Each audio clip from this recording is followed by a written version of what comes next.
Assalamualaikum warahmatullahi wabarakatuh. Alhamdulillahi alamin. Wassalatu wassalamu ala asrafil anbiya'i wal mursalin wa ala alihi wa ashabihi ajmain. Para pemirsa kajian stilistika Al-Quran yang dimuliakan Allah. Kembali kita lanjutkan bahasan kita tentang gaya bahasa Al-Quran dan makna di balik keindahan redaksi yang Allah hadirkan dalam kitab sucinya. Akan tetapi pada pertemuan kali ini kita tidak membahas tentang gaya bahasa Al-Quran, tapi kita akan coba membahas tentang gaya bahasa hadis-hadis yang terkait larangan memotong rambut dan kuku bagi peserta kurban. Karena ini persoalan yang sering menjadi bahan debat dan diskusi. Dan ini sudah sejak lama perbedaan pendapat ini muncul. Apakah yang dilarang itu memotong rambut dan kuku bagi peserta kurban, ataukah yang dilarang itu memotong bulu dan kuku hewan kurban yang akan disembelih.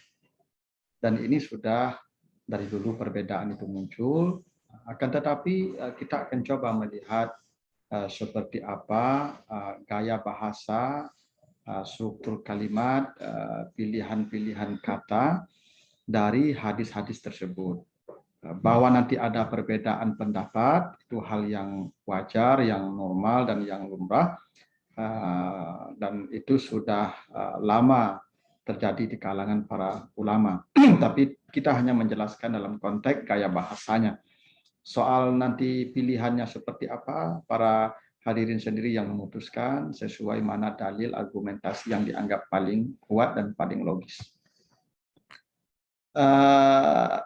Begini, dalam konteks ilmu bahasa, kita mengenal adanya namanya syawahid, ya, jamak dari syahid. Syawahid itu artinya bukti-bukti atau hujah, argumentasi untuk menguatkan konsepsi bahasa. Jadi ketika ada konsepsi bahasa, lalu kita memberikan argumentasi bahwa konsep ini benar dengan argumentasi ini. Misalnya, konsepsi bahasa itu mengatakan bahwa huruf jar, ada namanya huruf jar atau preposisi, itu menjadikan kata yang setelahnya itu majrur. Itu istilahnya. Jadi kalau ada huruf jar, maka kata yang setelahnya itu majrur. Itu konsep bahasa. Apa buktinya? Bagaimana syahidnya? Atau seperti apa syawahidnya? Maka kita akan mengambil satu ungkapan dari Al-Quran, misalnya satu ayat dari Al-Quran, Bismillahirrahmanirrahim. Maka bismi itulah hujah kita. Bahwa kata ismi, harakatnya kasrah, itu disebabkan ada bi di awal. Ada huruf jar di awal, karena itu dia menjadi kasrah. Kalau tidak ada bi, mungkin dia bacanya ismu. Itu namanya syawahid. Atau hujah. Atau bukti. Dalam konteks ilmu nahu, syawahid atau hujah atau bukti yang paling tinggi itu adalah Al-Quran. Karena Al-Quran adalah yang paling tinggi kualitas bahasanya. Karena kalamullah. Kemudian ada hadis-hadis Nabi. Kemudian ada syair Arab, terutama syair jahili. Dan ketiga ini dianggap hujah yang paling kuat.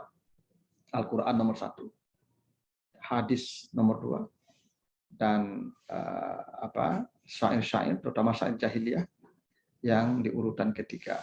Tapi ini semua menjadi syahid atau hujah dalam konsepsi bahasa. Hadis Nabi itu dianggap yang paling fasih setelah Al-Quran. Karena Nabi itu disebutkan orang Arab yang paling fasih bahasanya. Kalau ada hadis Nabi, walaupun hadis ini diperdebatkan oleh kalangan ahli hadis, apakah ini hadisnya benar atau hanya perkataan hikmah. Ya. Lalu dalam hadis itu disebutkan Nabi berkata, ana afsahu man nataqa biddat baida'ani min Quraisy. Saya adalah orang Arab yang paling fasih bahasa Arabnya. Biddat, dot itu maksudnya bahasa Arab. Bahasa dot itu bahasa Arab. Walaupun saya sendiri orang Quraisy. Orang Quraisy itu adalah orang yang paling fasih bahasanya, tapi Nabi yang paling fasih dari semua orang Quraisy. Apalagi dari semua orang Arab.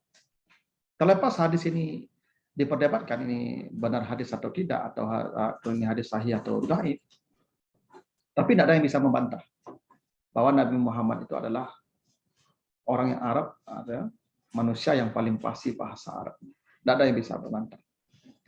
Nah, sebagaimana Al-Quran, ya, keunikannya, redaksinya, yang bisa dipahami dan dibaca beragam, maka redaksi hadis ya, kadang juga seperti redaksi Al-Quran.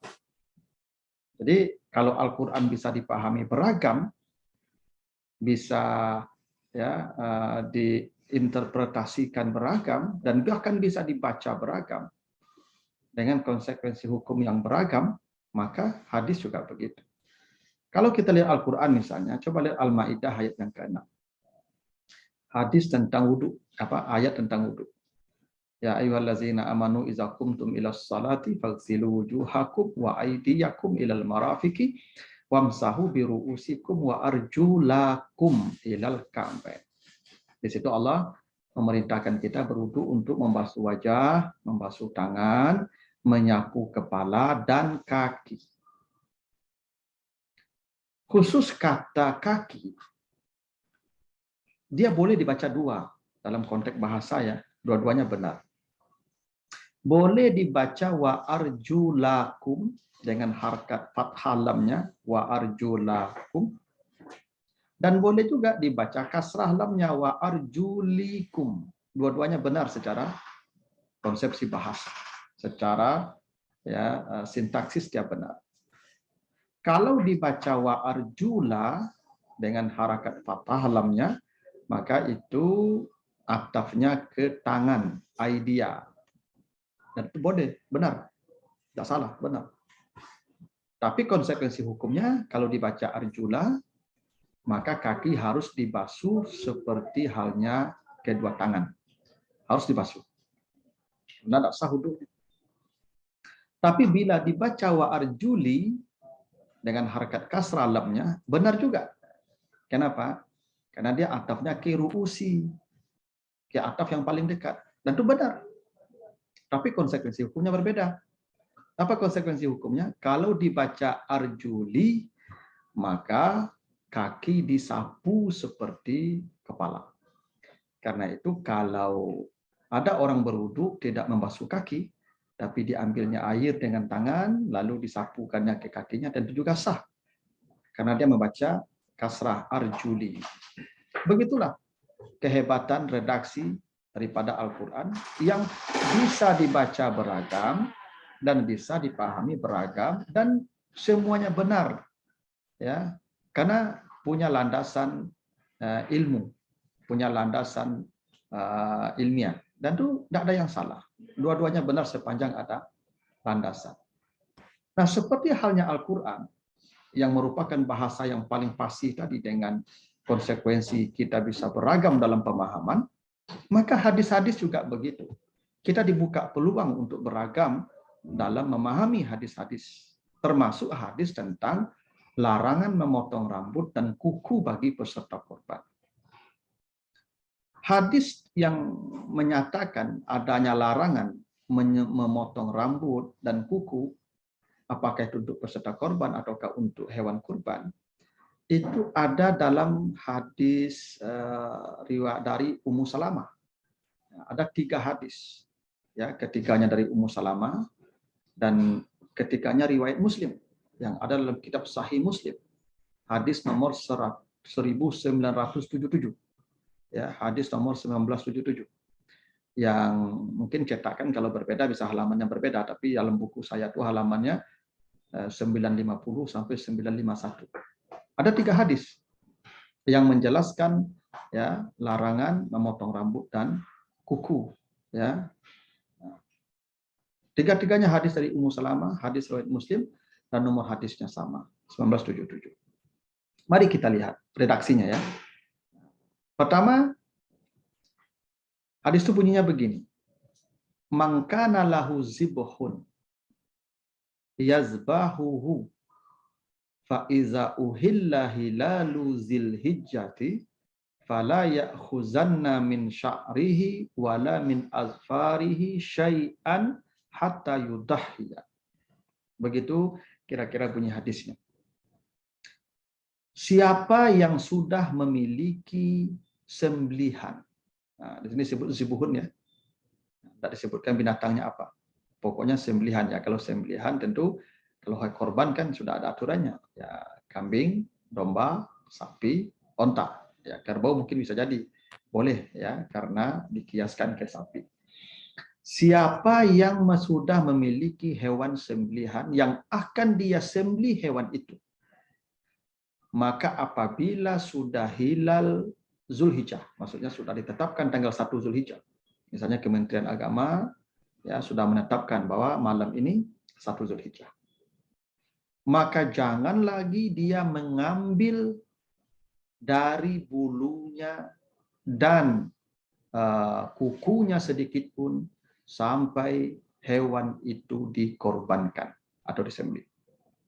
Itu bunyi hadisnya. Nah, hadis ini dipahami berbeda. Pertama, ada yang memahami larangan ini berlaku untuk peserta korban. Jadi bila peserta korban sudah memiliki hewan korban, apakah kambing, apakah domba, apakah sapi, apakah unta, maka dia dilarang memotong rambutnya dan kukunya. Jadi damirhi, sya'rihi, dan azfarihi, rambutnya dan kukunya, nya itu kembali ke man orang. Dan itu benar. Tidak salah. Mengembalikan kata gantinya, rambutnya dan kukunya ke orang yang sudah memiliki hewan kurban, itu benar secara bahasa dan tidak salah. Jadi kalau ada orang ya, yang memahami bahwa yang dilarang itu memotong kuku dan rambut, yang dilarang itu peserta orang, benar, tidak salah. Karena secara bahasa itu dimungkinkan marjaknya keman. Ya.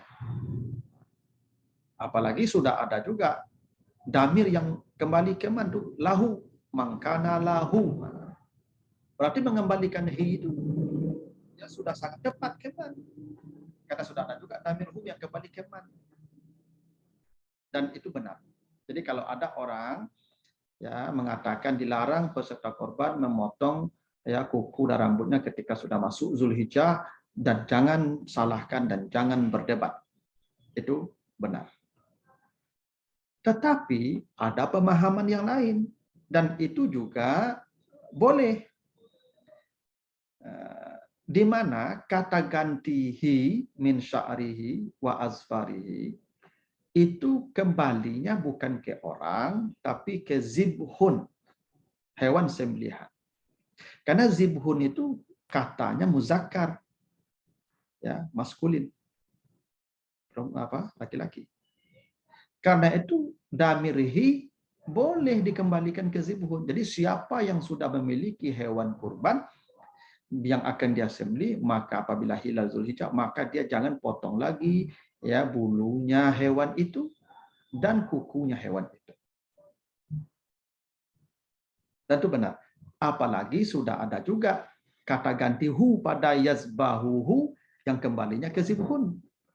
Jadi mengembalikan sya'rihi ke zibhun itu juga boleh. Jadi tidak salah orang yang memahami juga. Kalau yang dimaksud dilarang itu adalah memotong bulu hewan dan memotong kuku hewan itu.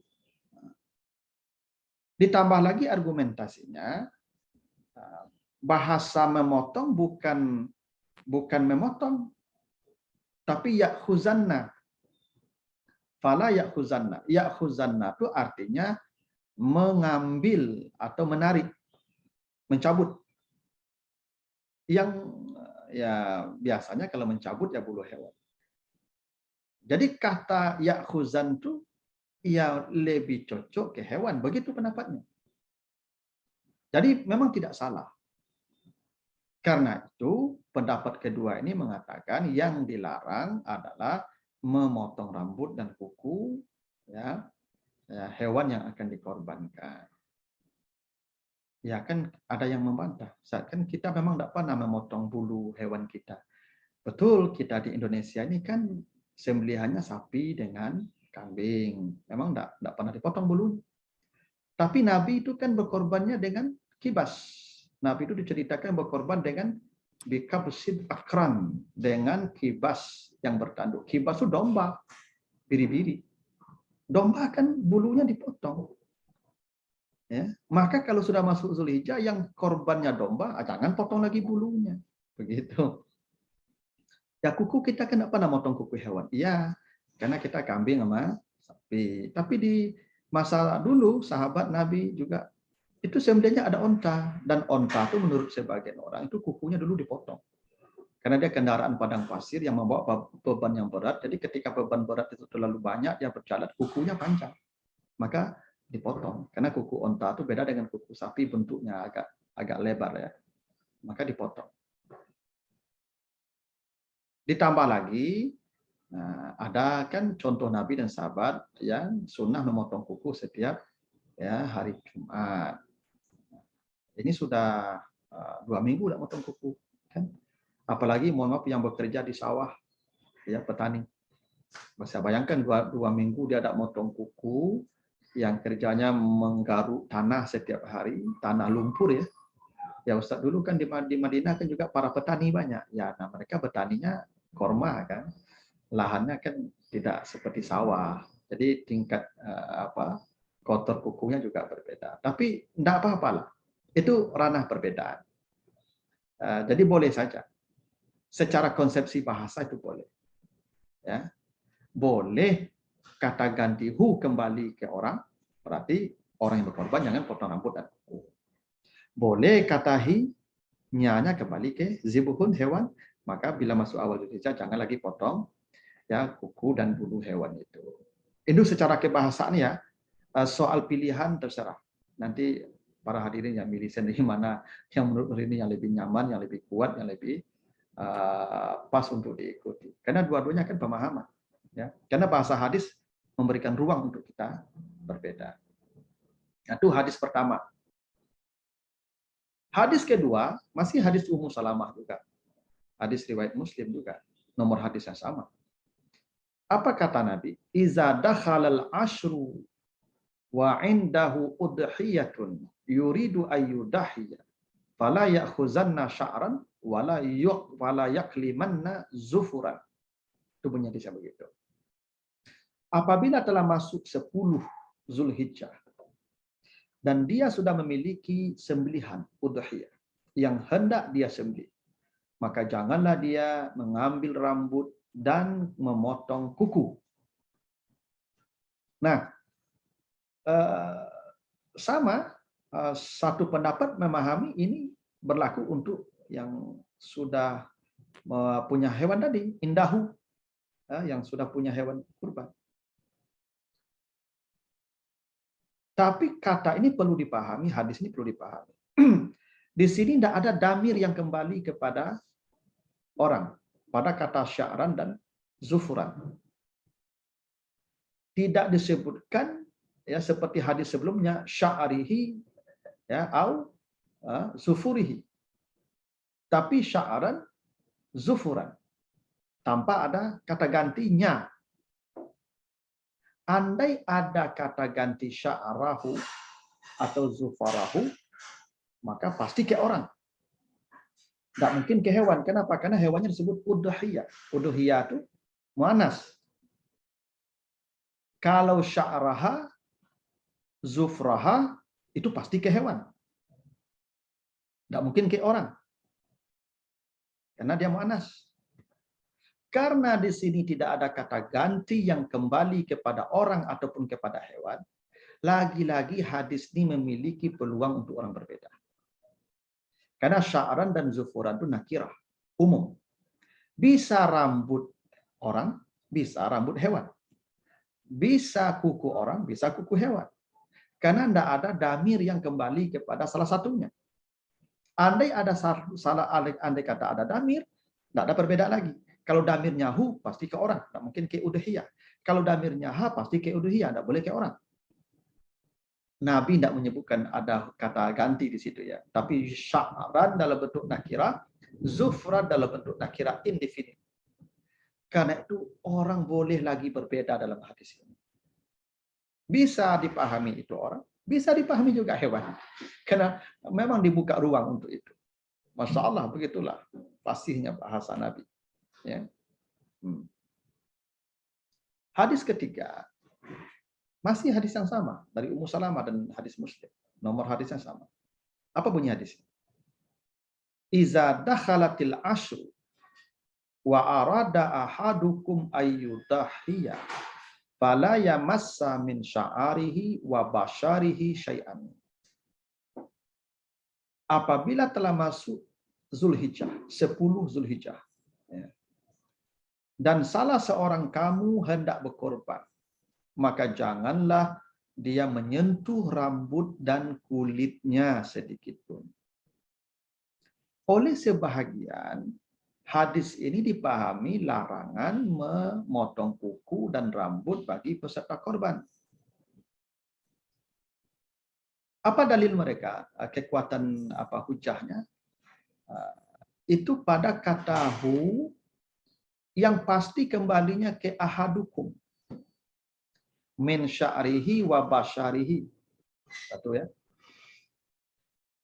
Karena kata gantihi dalam hadis ini tidak ada tempat kembalinya kecuali hanya ke orang. Kalau tadi bisa ada man, bisa ada zibuhun.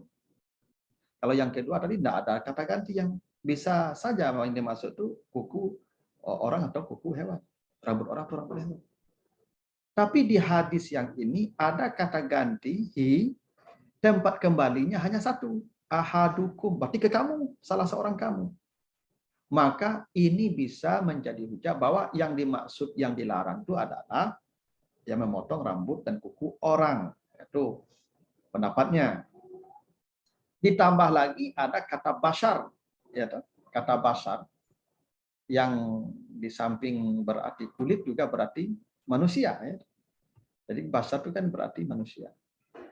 Nah, tapi dia berarti kulit sebetulnya manusia. Dan memang perlu diingat, basyar itu bukan berarti manusia dalam jenis ya. Basyar itu manusia dalam sifat hewani, kira-kira begitu. Makanya kalau kita lihat Al-Quran, kata basyar itu kan untuk ya sifat-sifat hewani. Kalau dibaca surah Al-Mu'minun ayat 33, ma haza illa basyarun mislukum ya'kulu mimma ta'kulun ya minhu wa yashrabu mimma tashrabun. Jadi basyar itu makan, minum. Kan seperti hewan kan, makan, minum, berhubungan. Suami istri.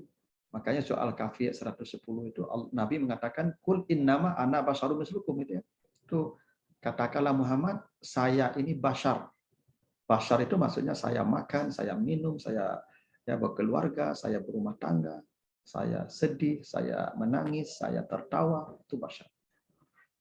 Tapi ini dua hujah yang dijadikan dalil untuk mengatakan yang dilarang itu orang. Pertama, kata gantihi ya pada sya'rihi wa basyarihi yang kembalinya ke ahadukum. Tidak ada tempat kembali yang lain. Yang kedua, kata basyar yang ya memang ada indikasi ke manusia karena kata basyar berarti manusia. Tapi lagi-lagi hadis ini juga membuka ruang, masih membuka ruang untuk orang berbeda pendapat tentang ini dijadikan dalil untuk larangan memotong rambut dan kuku bagi peserta kurban. Kenapa bisa berbeda? Pertama, Nabi tidak tegas mengatakan kata memotong. Janganlah kamu potong. Tapi wala yamassa, jangan kamu sentuh. Ya, jangan kamu sentuh rambutnya dan ya kulitnya. Jadi di situ bukan memotong, karena memotong itu ada kata kata, ada kata halaka, ada kata kalau rambut halaka, ada kata kalama. Kalam itu artinya memotong. Makanya pena disebut kalam karena pena dulu kan dipotong ujungnya itu ya. Zaman dulu bukan pena seperti sekarang. Dulu kan dipotong. Nama motong itu kalam.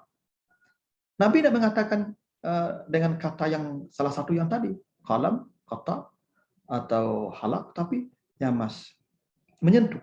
Jadi yang dilarang menyentuh, bukan memotong. Walaupun bisa jadi berhujah.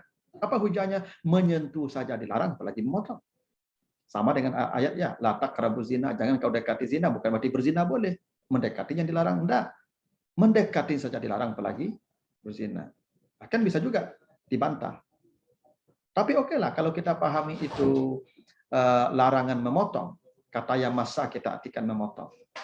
Nah, yang dipotong juga dua, sya'arihi, rambut, oke, tidak ada perbedaan pendapat kalau rambut. Tapi kuku digunakan kata basar.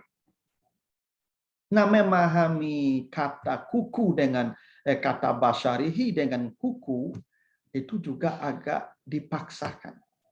Kenapa? Karena basar itu arti harfiahnya gembira ya. Jadi basar itu artinya gembira. Ya, makanya ada ayat wabasyiris sabirin. Beri kabar gembira.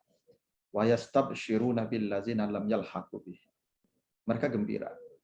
Jadi basar itu artinya gembira. Senang, farah, surur. Gembira itu adalah perasaan. Di gembira itu perasaan, senang itu perasaan. Karena itu kemudian kata basar diartikan ya dengan dengan kulit, karena kulit itu indera perasa. Dan dia jadikan manusia basar karena manusia itu memiliki perasaan. Yang lain tidak punya perasaan. Ada sih, tapi tidak perasaan namanya, insting saja. Kalau binatang tidak punya perasaan. Nah, itu insting saja. Manusia disebut basar karena dia merasa. Jadi basar itu arti harfiahnya gembira, dan gembira itu perasaan. Lalu kemudian dia diarti manusia karena punya perasaan. Dan dia juga diartikan kulit, karena kulit itu indera perasa. Kulit itu perasa. Sementara kuku, dia bukan kulit. Dia tidak indera perasa. Kuku itu tulang. Maka mengartikan basyarihi dengan kuku, itu juga ya terkesan tidak terlalu tepat. Karena basar itu artinya ya kulit. Ya, dia perkembangan makna dari ya kata gembira. Gembira itu rasa, dan yang merasa itu kulit, maka diartikan kulit manusia karena punya perasaan. Jadi memahami memotong kuku yang katanya basar itu juga tidak terlalu tepat secara bahasa ya. Kan wallahu alam hakikatnya perdebatannya akan selesai kalau di akhirat nanti kita ketemu Nabi apa maksudnya. Nah, karena kita hanya memahami itu ijtihad. Jadi kalau rambut boleh jadi kita sepakat orang. Tapi kalau kuku dengan kata basar itu sulit memahami kuku ya. Karena kuku ada bahasa tegas ya, zufrun atau zifrun atau zufur. Salah. Tapi ya, Nabi tidak menggunakan kata ya zufrun atau zifrun atau zufurun, tapi Nabi menggunakan kata bashar yang artinya kulit sebetulnya. Jadi jangan mereka memotong rambut dan kulitnya, kan rumit memahami memotong kulitnya. Lalu dipahami mungkin bahasanya ditakwil ke makna kuku, tapi menakwilkan ke kuku juga tidak terlalu tepat karena kuku itu bukan perasa, kuku itu tulang itu bukan indera perasa. Jadi orang bisa saja tidak menerima hadis ini sebagai bentuk larangan memotong kuku bagi peserta Quran. Karena memang dimungkinkan perbedaan pendapat itu terjadi. Nah, apa yang ingin saya katakan dalam kesempatan ini? Begini, kurban itu ibadah yang mendekatkan kita kepada Allah dan manusia. Karena dia disebut kurban. Kurban itu dari kata qarib. Qarib itu artinya dekat. Kurban itu kedekatan yang sempurna. Itu kenapa pola katanya kurban, dari kata karib tadi ditambah alif dan nun itu menunjukkan sempurna, seperti kata Quran dari kata qara'ah yang berarti bacaan yang sempurna. Ada kata furqan dari kata faraqah yang berarti pembeda yang sempurna. Ada kata tufan yang berarti putaran yang sempurna dari kata tawaf. Jadi kurban itu kita mendekat kepada Allah dan mendekat kepada manusia dengan kedekatan yang sempurna. Itulah hakikat kurban. Karena itu, jangan sampai karena perbedaan pemahaman terhadap hal-hal yang tidak asal, yang sifatnya furu'iyah, cabang-cabang ini justru menghilangkan keakraban kita. Kita sudah sibuk berdebat soal ini hewan kurban kah yang tidak boleh dipotong ataukah orang kah, sibuk bertengkar berdebat hingga hubungan kita retak, silaturahim menjadi hambar karena kita sudah sibuk berdebat. Justru kita kehilangan hakikat kurban. Kurban itu seperti kata Habil, innama yatakabbalullah minal muttaqin. Hanya diterima korbannya orang takut. Apalagi soal memotong kuku rambut ini, udah perbedaan pendapat ulama sejak dulu. Ada yang membolehkan, ada yang memakruhkan, bahkan ada sampai yang mengharamkan. Dan ingat, semua itu adalah ijtihad. Yang melarang memotong kuku hewan dan rambut hewan itu ijtihad, pemahaman dia. Yang melarang memotong kuku orang peserta korban dan rambut peserta korban itu juga ijtihad. Ijtihad itu pemahaman dan semua itu sifatnya setara. Ijtihad satu level. Pendapat tidak membatalkan pendapat lain. Ijtihad itu setara. Jika benar pahala 2, jika salah pahala 1. Yang berijtihad dua-duanya sama dapat pahala. Benar atau salah, selama ijtihad itu didasarkan pada ilmu, mencari kebenaran, dan tujuannya karena Allah. Jadi saudaraku, janganlah sibuk berdebat lagi soal yang itu, bahwa kita punya pilihan dalam berbeda pendapat, punya kesempatan untuk berbeda pendapat, dan punya pilihan masing-masing, pendapat mana yang mau kita ikuti, silahkan. Andai salah, pahala 1, andai benar, pahala 2. Begitu pesan saya, mudah-mudahan ya bisa menjadi meredakan debat dan diskusi. Dan saya tidak ingin terlibat dalam perdebatan ini. Yang sesuai dengan pendapat saya ambil, yang tidak sesuai silahkan tinggalkan dan cari pendapat lain yang lebih kuat. Andai pendapat saya ini tidak sesuai dengan Al-Quran dan hadis, maka tinggalkan pendapat saya. Pendapat saya adalah Al-Quran dan hadis. Begitu kata Imam Syafi'i. Ya, kalau pendapat saya bertentangan dengan hadis, maka pendapat saya itulah hadis itu. Ya, kita boleh berpendapat, tapi pendapat tidak mutlak benar. Bisa benar, bisa salah. Selama kita dengan ilmu dan tujuannya mencari kebenaran dan karena Allah, insya Allah kita akan bertemu di surganya kelak. Demikian, mudah-mudahan ada manfaatnya. Wassalamualaikum warahmatullahi wabarakatuh.